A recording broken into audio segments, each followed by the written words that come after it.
Kevin McCormley of Kiplinger is here to discuss an issue that's on a lot of people's minds as housing prices continue to fall in many parts of the country and mortgage rates near record lows. Is homeownership all it's cracked up to be, or are you better off renting? I've asked Mark Solheim and Kim Langford to present the arguments. For some people, renting will remain the way to live. You're in that camp if you love your footloose lifestyle. Let the landlord take care of it. Or if you enjoy knowing you can pick up and go quickly if a job's sake or romance necessitates a move. And face it, it might not really be up to you if you need time to save for a down payment or prove your credit history. Sure, interest rates are super low, but lenders are still being picky. If you don't have enough money for a hefty down payment, maybe 25% or more, you'll have to have sterling credit to get the best rates. To lock in those rock bottom rates you see in the headlines, you'll need a credit score of at least 700 and be able to come up with a big down payment. You should also steer clear of buying if you can't commit to staying in a home for at least 5 years. That might sound like a long time, but you'd probably need that long to break even, given uncertainties about the direction of home prices and the transaction costs when you sell. So, if you might need a bigger place for a growing family or may move for a job within the next 5 years, continuing to rent is your best choice. Finally, if you live in a city with high housing prices and aren't willing to move to the exurbs to find affordable homes, you're better off renting. Thanks, Kim.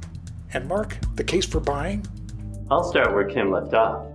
If you plan to stay put for at least 5 years, you have the cash for a down payment, and you don't have to stretch to make payments, this can be a great time to buy. But don't think it will be easy. Lenders will scrutinize your ability to pay, starting with the ratio of your debt to your income. With a few exceptions for high-cost areas, monthly housing expenses shouldn't account for more than 28% of gross monthly income. And that's for everything: principal, interest, taxes, hazard insurance, private mortgage insurance, and association fees. If you're worried that home prices in your area may go lower, make a rough estimate of your city's price-rent ratio. Divide the average list price of several homes that meet your criteria by what you think it would cost to rent a similar place for a year. Back in 2005, the national ratio was 21, meaning the median home price was 21 times the annual rent.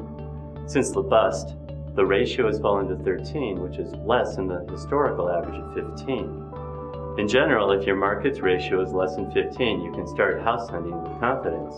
If the ratio is 15 to 20, be cautious.